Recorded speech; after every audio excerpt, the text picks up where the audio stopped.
This episode of Working Overtime is brought to you by The Relentless, a podcast from Slate Studios and Century 21 Real Estate. This season, host Kristen Meinzer speaks with entrepreneurs and thought leaders about how to overcome barriers and move fearlessly in business and beyond. Don't miss Kristen's inspiring conversation with Sylvia Vasquez Lavado, titan of the tech world and the first Peruvian and openly gay woman to climb the 7 summits. Season 3 of The Relentless is out now. Listen and subscribe wherever you get your podcasts.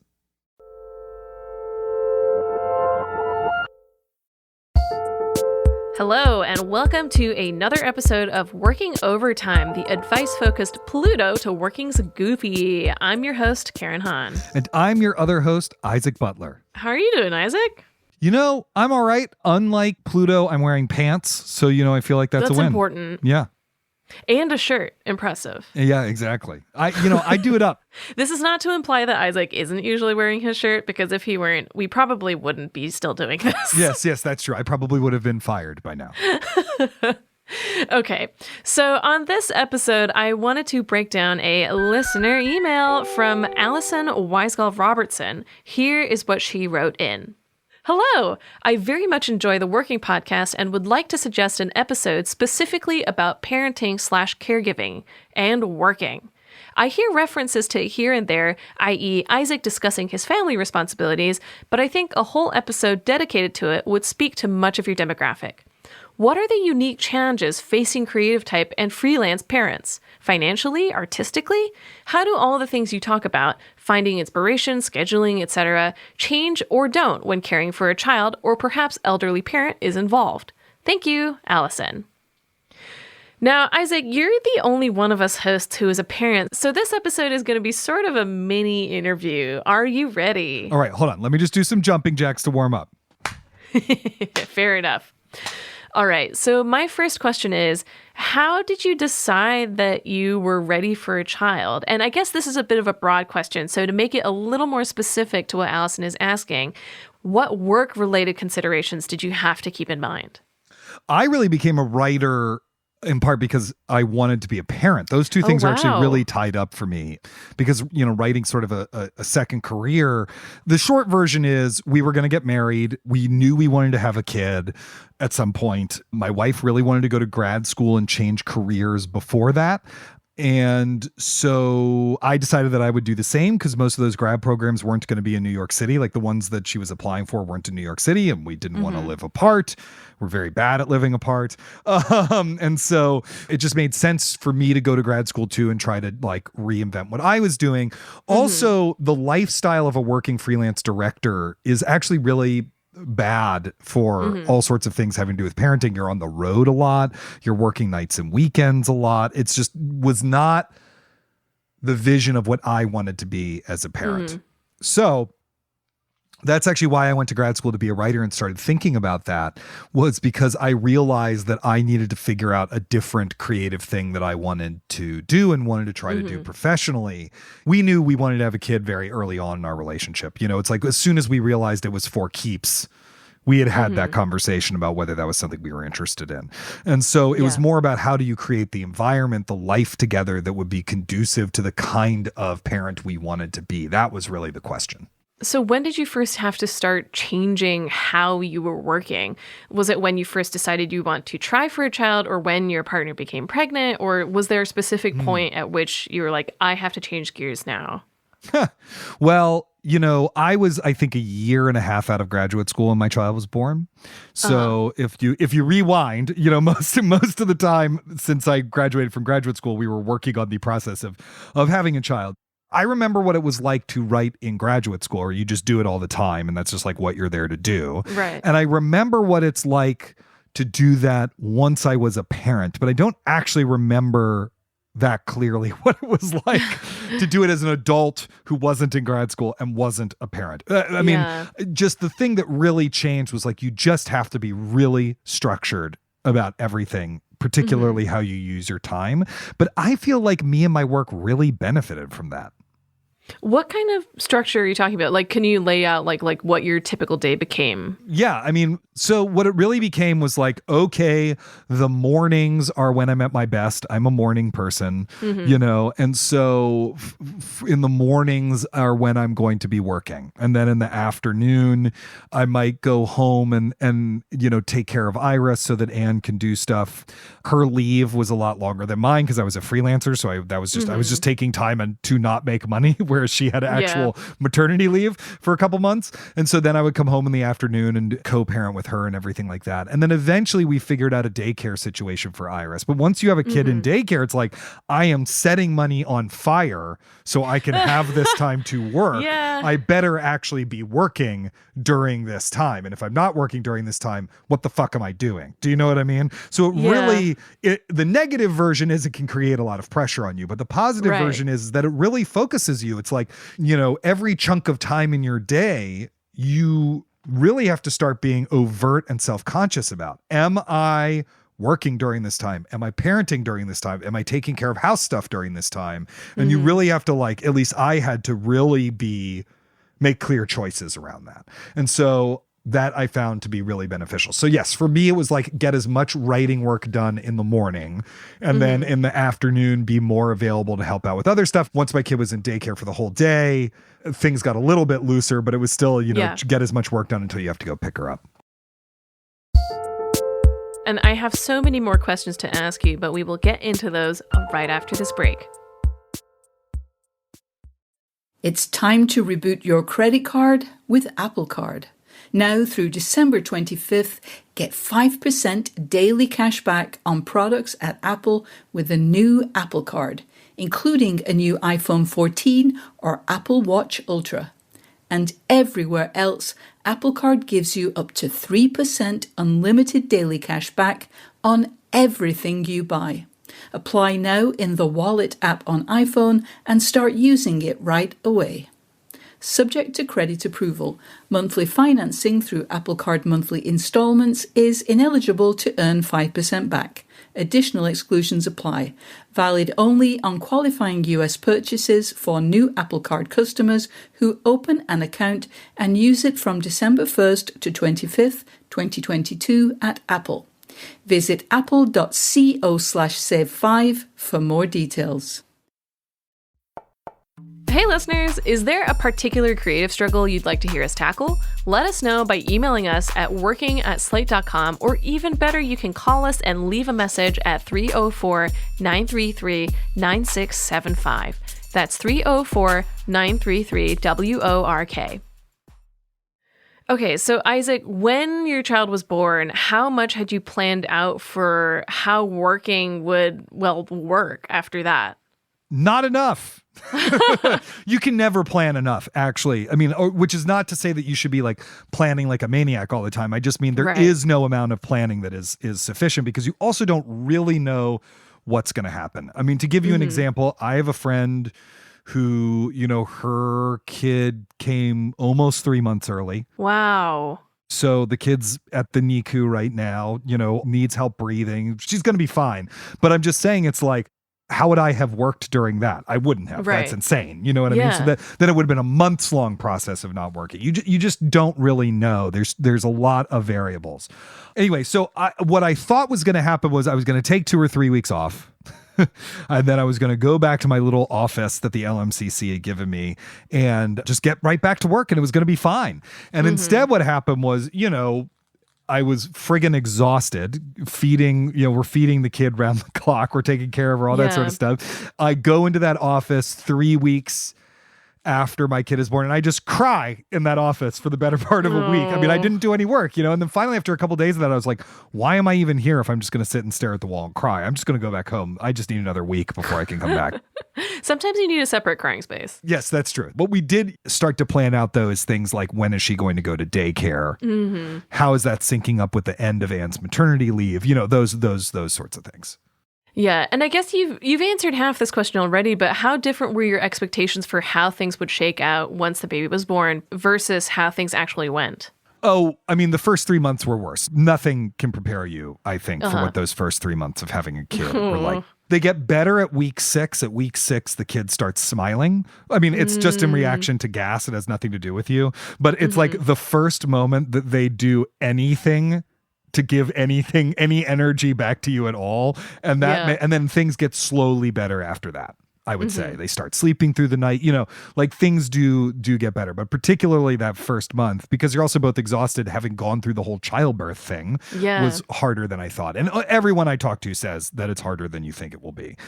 That said, I find being a parent to be really awesome. I really love it. And I think for the most part, it's gone much better than I thought it was going to be. I was worried that I would never get anything done, that I would always be the one who would have to drop everything to deal with any parenting issue that came up, that I would be exhausted and never get other ideas. And this is on top of all the worries about, am I going to be a good parent? And, is my kid going to be an asshole? And, all that other stuff. And actually, it's all been, for the most part, really, really wonderful. And it forced me to take my career a lot more seriously and to manage my time better. And I don't know that I would have written the 2 books I wrote without it. Yeah, that's fair. But I guess on the other side of the spectrum, everything so far is kind of like about dealing with difficulties. But I wanted to know if there's anything that's easy or easier than you thought it would be about working while parenting. Yeah. One of the wonderful things about parenting is just like your kid is a totally independent, different human being from you. And they're bringing their way of seeing the world, the things they're learning, the things they're excited about, their energy, their ideas into your life. And that, from a creative perspective, that's great. You get more of that. It's very refreshing. Also, you start to share with them as they get older the things that were important to you. So you get to rediscover those things. I mean, to just do a recent one, I read my daughter Dolier's Greek Myths. Did you read Dolier's Greek Myths as a kid? Huge book for me. Yeah. Huge book for me. I mean, I read that like all the time as a kid. Both was read to me and read it to myself. And actually, New York Review of Books just reissued their Norse Myths collection, which was important to me as well. And it was so great to read those to her and to see them through her eyes and to reconnect to that material, or to show her the Muppet movie, which I watched so much as a kid that I had it memorized, all of that is really wonderful. And I actually think it's creatively fulfilling. And as I said earlier, like on a practical level, the level of focus that it brings, because you have to use the free time that you have, that you've set aside to work, or else you really will lose it, is I think really valuable actually. And what is the most difficult part of it? The lack of sleep during the first year is really hard. That you can't protect them all the time, and they carry your heart around with them wherever they go. They also, do have needs. Do you know what I mean? It's like you are accounting for another person who's dependent on you. It is, of course, it's draining. I go to bed earlier than I used to. I don't go out as much as I used to. For someone who's like, a lot of my life is spent doing cultural stuff in New York, it's very rare that I'm going out and doing a cultural thing in New York more than once a week anymore, because I want to be there with my kid. So like all of that is hard, but at least for me, upside totally worth it. The thing about parenting, or I think taking care of a ill family member, anything that can be really difficult, is the moments where you have long stretches with them and no structure. When you're on holiday, when they're home sick from school, or anything like that. So for us, the big one was the first 6 months of the pandemic. That's not a normal thing, but it might become more normal as the environment breaks down. But there was no break for my wife in her day job, and my kid's school closed. So like I was watching and taking care of our kid 2/3 of the day. And then my wife would take over at like 3 p.m. And then I would just be so exhausted I couldn't get anything done. The only thing I really had the mental energy to do was the preparatory work that we were doing to launch this podcast. Because this podcast launched like 2 weeks after the pandemic started, or a month after the pandemic started. So, I had like an hour a day in which my brain worked, and I used that for the sake of working. And then I would like make dinner or something and have a panic attack about whether or not I was going to die of this mysterious virus. Yeah. And so how we solved that, because I had a book to write, you may recall, is we moved in with first my mother-in-law and then my parents so we could get childcare help. This is the only way that could have happened, Yeah, that's totally fair. And and I have yet more questions about the balance between creative work and childcare work, but we will get back to those after this break. This episode is brought to you by Saks.com. A quick scroll of the Saks.com holiday gift guide is the easy way to shop for everyone on your list. They have everything from whiskey glasses to handheld weights to beauty sets to fine jewelry. Saks.com editors have curated the best presents, like La Mer skincare sets handpicked by the beauty team, and cozy Montclair beanies that everyone wants to be wearing for the office commute. For the hardest to please, the editors at Saks.com have picked out Baccarat barware and Versace home decor. I think a lot of us give and receive clothes over the holiday season, whether it's Hanukkah or Christmas or both that you're celebrating or some secular winter gift-giving holiday. And, the number of times that I receive really great stuff that has been bought for me at Saks is pretty significant. In fact, the sweater I'm about to put on right now to walk my dog is a Saks cashmere V-neck sweater. That is one of my favorite pieces of clothing. Saks digital stylists are even available to give you a free gifting help and personalized recommendations, whether you're shopping for others or for yourself. Plus free shipping, free returns every day at Saks.com. Listeners, I just want to remind you that if you're enjoying working overtime, please subscribe so that you never miss an episode. If you listen on Apple Podcasts, we would love for you to rate or review the show because it really does help new listeners to find us. And if Overcast is your app of choice, please hit the star to recommend the episode to others. Okay, so obviously raising a child takes a lot of energy. I think we all know that to some degree. And a drain on your physical energy can often mean a drain on your creative impulses too, as you've sort of mentioned. How did you deal with it? How did you get over it? Look, you just have to be kind to yourself when that happens. It's going to happen. You have to know it's going to happen. It's not special that it's happening to you. Mm-hmm. It doesn't make you worse than other parents. You just have to be kind to yourself and take that break when you're being forced to take that break. Your creative work is not as important as your family or your health. Now, if you're making a lot of money off your creative work or, it's important to pay the bills, that's a different thing you have to take into account, right? Yeah. But in general, you need to take care of yourself. You need to take care of your health. You need to take care of your family. When you're overwhelmed, whether it's with parenting stuff or day job stuff or election paranoia or whatever, and it becomes hard to be inspired, you kind of got to just remind yourself that it will pass.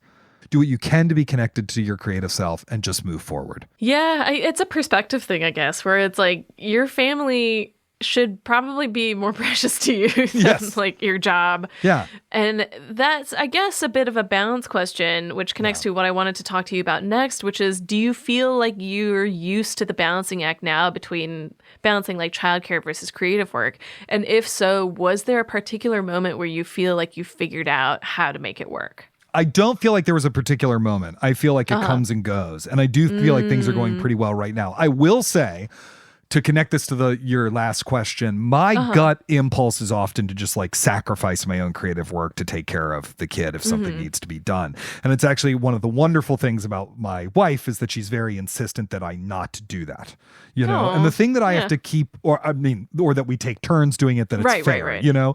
The thing that I had to keep reminding myself is it is healthy for my kid to see that I care about my work and that I'm working hard at it and that I have a fulfilling life that isn't only about her. That's actually important for her to see, to model that. And so my always sacrificing everything was not actually going to be good for her either, actually. But anyway, it comes and goes in waves. We had everything figured out, locked down tight. Then the pandemic happened. Then school resumed in person. We had this wonderful babysitter who watched her every day in the afternoon after school and took her to extracurriculars and all sorts of stuff like that, who's still a friend of the family, who I love very dearly. Then she wanted to go and pursue her actual creative career as a playwright, and she's doing that now. Then we figured out another solution, but the school year ended, so it's summer camp time, and there's a week where there's nothing. There's not the kid's just home for a week. What are you going to do?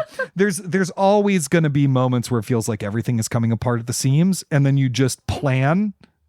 And then the planning pays off for a while, and then it all falls apart again, and then you have to plan again. There is no time where it is permanently fine, where the balancing act is permanently figured out. You're always going to be renegotiating that. So the other thing that you have to figure out how to do is how to have fun with that.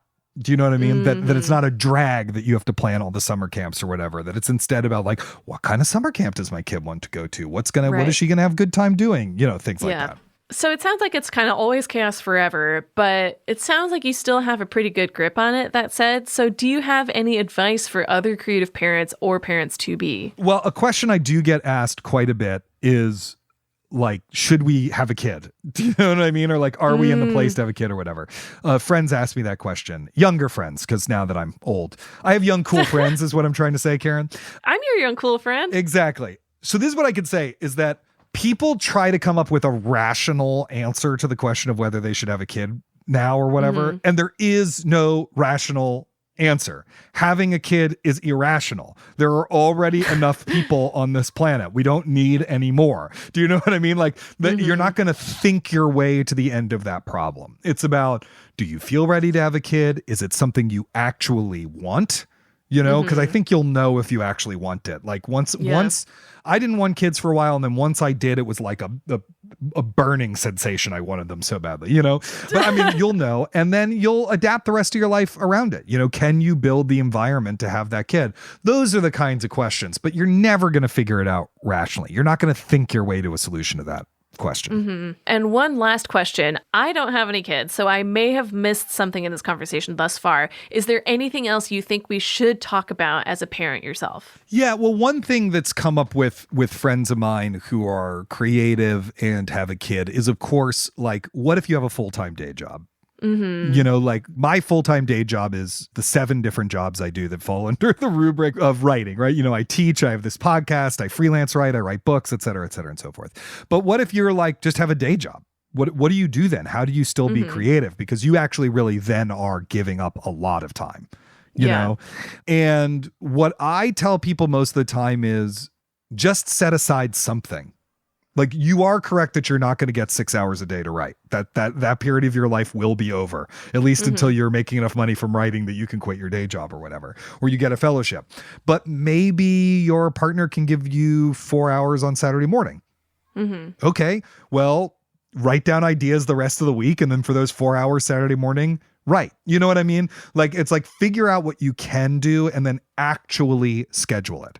Don't be informal about it. Like, put it in your calendar, 9 to noon writing or whatever it is. And the muse will come most of the time, actually. Yeah. Don't beat yourself up if it doesn't. But the muse will come because your brain is going to start structuring itself around that time of the week that you've set aside to create, and is going to be doing a lot of work to help kind of sow the seeds of the creativity that you can then harvest. So that's what I would say. Throughout, it's always going to be a money versus time versus energy calculation to this stuff. Do you want to throw money at a problem? Do you want to take care of it yourself? How do you create time to continue to be creative? But, you know, the question, and it's a question we return to a lot on this show, is the creativity involved in creating the environment in which you can do your work. Be a good partner and a good parent, and you'll figure it out. And you know what? Sometimes you're not going to figure it out, and you're going to fuck it up. And that is okay. You just have to not be hard on yourself. Well, Isaac, thank you so much for your insights. That is all the time that we have for this episode. Thank you so much for listening. And if you like the show, don't forget to subscribe wherever you get your podcasts. And if you have ideas for things we could do better or questions you'd like us to address, we would love to hear from you. You can send us an email at working@slate.com or give us a ring at 304-933-WORK. If you'd like to support what we do, sign up for Slate Plus at slate.com/workingplus. You will get bonus content, including exclusive episodes of Slow Burn and Big Mood, Little Mood, and you'll be supporting what we do right here on Working. Big thanks to Kevin Bendis and to our series producer, Cameron Drews. We'll be back on Sunday with a brand new episode of Working, and in 2 weeks, we'll have another Working Overtime. Until then, get back to work.